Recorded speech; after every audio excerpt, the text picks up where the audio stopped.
Well, happy Sunday, everyone, and welcome to Unity of Kern County on this 9th day of August, 2020. And we continue our series of the 12 powers of faith and love, strength and judgment, power and imagination, of course, understanding and will, order and enthusiasm, and release and life. And of course, at any time that you might have a question about anything that we cover here, please feel free to contact me through Messenger on Facebook or at revchuckunity@yahoo.com. And of course, before we begin each and every lesson here, we affirm the presence of God in our lives and our lives in the presence of God as we pray the Charles Fillmore prayer in the presence. I'm now in the presence of pure being and immersed in the Holy Spirit of life, love, and wisdom. I acknowledge your presence and power, O blessed Spirit. In your divine wisdom, now erase my mortal limitations, and from your pure substance of love, bring into manifestation my world according to your perfect law. And so it is. Well, today we continue that journey that we've started so long ago. This time it's Enthusiasm and Zeal Part 2, as we learn how to be alive, alert, awake, and enthusiastic. Now, the material I'm sharing with you today comes from David and Gay Williamson's work, The 12 Powers in You. And this is what they had to say about being alive and alert, awake, and enthusiastic in your life. They start off by giving us 6 affirmations that we can use each day, and they are, number 1, I'm glad to be who I am, and I'm glad to be living a life that God has given me. Number 2, I am not reluctant to feel enthusiastic, for enthusiasm creates new interest in my life.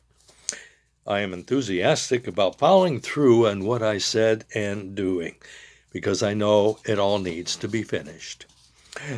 My enthusiasm reveals that my life is a constant progress. Even repetition is progress that is good. 5, I do not need any false excitement in life, for my enthusiasm comes from spirit. 6, enthusiasm makes me attractive and optimistic and blesses me with spiritual motivation. Now, these are just 6 affirmations that they shared, and I'm sure that you can probably create some for yourselves. And many people have found that doing affirmations helps them stay focused and allows that spiritual essence of who they are to come forth. And so, being alive, what does that mean?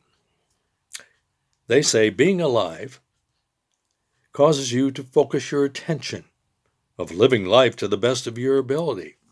Sure, they say, there'll be days when it doesn't seem you can go on, or circumstances beyond your control seem to spin your life around in circles. So don't give up. Don't give in to the temptation of ego that is trying to keep you down in the dumps. Keep in mind that all great spiritual teachers, they tell us, and the visionaries of the world had their dark days too. However, Moses and Isaiah, Buddha, Muhammad, Jesus, John, Eckhart, Emerson, and many others knew what it meant to be alive, alert, awake, and enthusiastic about life. And they fulfilled their purpose and allowed that enthusiastic steam to just flow from them. Being alert means to be aware of any and all possibilities that are out there for you to grasp. Knock on those doors of opportunity, they say. Sure, some are going to stay shut, and yes, some will open and then they'll close, but it's the ones that open wide for you to walk through that count. So don't stop knocking on those doors. Being alert also means looking for ways to keep passion alive in your life. For passion is a part of living an enthusiastic life. Here's a little tale about being enthusiastically alert, that is, about keeping passion alive in your life. A man ran in to a middle-aged buddy of his who was loaded down with packages. He was astonished to note that from the labels on the boxes that his buddy had bought flowers and perfume and even lingerie. "Who are you buying all this for?" he asked. Then, horrified at himself for even prying into this man's life, he started to apologize. But his buddy said, "Hey, it's okay. You know, some men, when they get to middle age, start looking for greener pastures. But I thought I'd just fertilize the one I have." I love that. You see, being alert to new ideas, interests, and projects, they write, also helps us with our relationships and the accomplishments. And it says something about our staying power.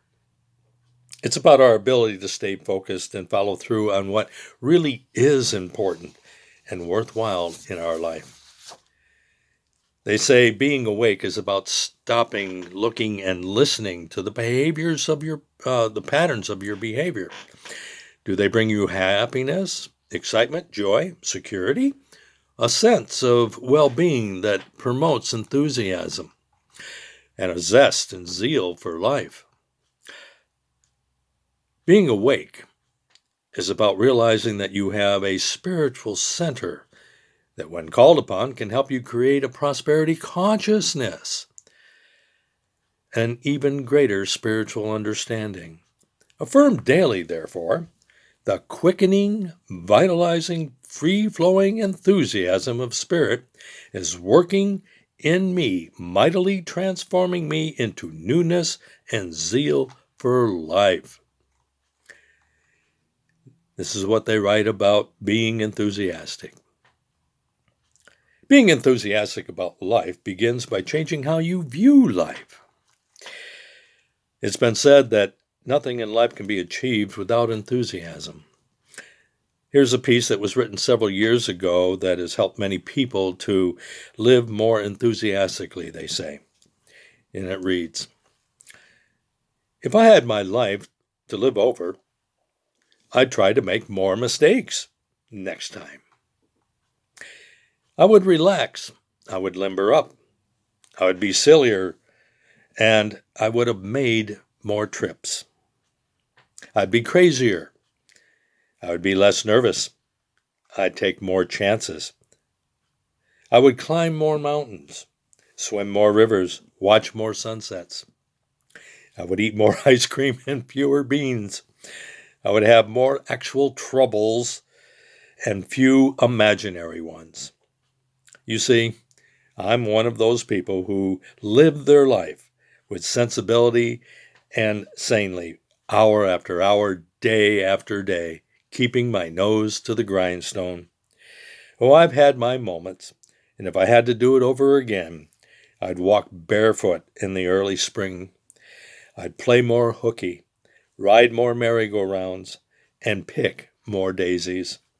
Life is about balancing everything so that you can enjoy those things that bring zest and zeal into your enthusiastic life. Who of us couldn't do more of those things ourselves? It's something to think about. So, the Williamsons give us a list of reminders on how enthusiasm can bring life to all our relationships, starting with the most important one, the relationship you have with yourself and the Lord of your being. Number 1, enthusiasm comes from the Greek meaning in or from God, or a fire with God. It is your light, it is your energy that gives you the power to accomplish and to go forward, to be motivated from your very spiritual center, that Christ in you, your hope of glory. 2, remember to energize your thoughts, feelings, and actions with zest and vigor. 3, never count yourself out by using negative words. Count yourself in by affirming that you have the power to move forward. For I can do all things through God who strengthens me. 4, now you see life affects your abilities to be enthusiastic.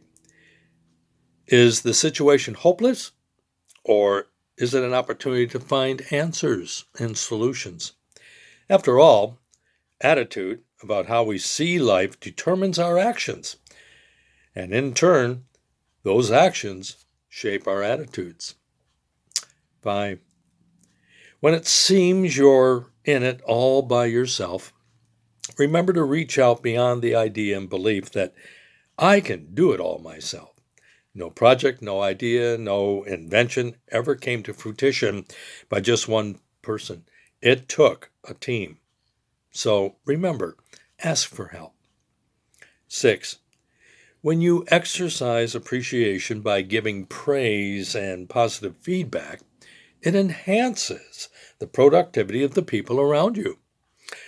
This creates a sense of joy and happiness, which leads to have an enthusiastic attitude toward all projects, ideas, concepts, programs that need to be done. Everybody joins the enthusiastic team. 7. It has been said that by adding love to your years, you add years to your life. Love and forgiveness go a long way in realizing your spirit and essence of love and life in your relationships. When we energize our lives with love, it allows enthusiasm for life to thrive. 8. When ego tempts you with the question, what's in it for me? Tell ego to get out. It has no place there, because your life is ruled by spirit. And this is what spirit says when it asks that question. What's in it from me? What skill, what attribute, what gift, what talent can I share with enthusiasm that will enhance not only my life, but the lives I share this power of enthusiasm with? Remember the words that Jesus gave us. Give, and it will be given unto you, and you'll be blessed with an abundance of every good kind. So here are some reminders, because it's all about doing balance, finding balance in our lives. Yes, we have some tough days, but we also have some good days. And the more we can be enthusiastic and the more we can find zeal and zest for living, we can find more enthusiastic things to be excited about. But it's about finding that balance to begin with. So here's a few items that they suggest. Number 1, remember to take time for yourself. Even God took a day off. Take a Sabbath so you can renew your spirit, your soul, your body. And sometimes you don't even have to take a whole day. You can take a couple hours. Number 2, don't let the adult in you forget your inner child. Let that inner child out to play. It is the childlike attitude that brings joy and happiness to one's life. 3, allow your inner child to remind you of the fun things in life you once did as a kid, and do them now as an adult. Find time to allow yourself to enjoy those things again. 4, find ways to keep in touch with family and friends. Yes, it's hard to do FaceTime today, let's face it, folks, due to our current pandemic that we are all facing worldwide. But do what you can to create genuine contact with your loved ones that is safe and friendly and, of course, energizing. 5, music is the universal language, they write. It's the language of love and harmony. Play music that you love. Sit and allow yourself to be immersed in the rhythm and the beat of music. Dance if you feel like dancing. Sing if you feel like singing. Feel the joy and the excitement, the pleasure it brings to your body and soul.